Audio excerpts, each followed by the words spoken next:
ngasi Prime Minister ki office da koi Secretary General na Prime Minister ki memorandum je masana sanga piru dori ni ngasi di yausalo rage ngasi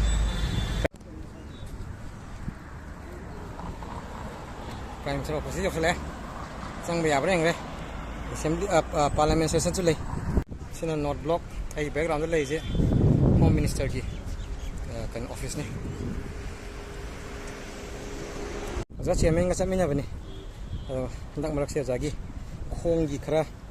nungai tabagi matam ngai ngai da tan sanana secretary general ga punna chatlona lining thona tamam bazan adugi chamina bani koi Secretary General baru yame maruna Prime Minister memorandum piru re adu ko thorak pani Secretary General na memorandum piru ba Prime Minister ki da thorak pani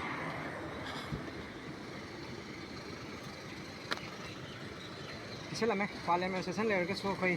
public ki kano mafam da changaga piba yabagi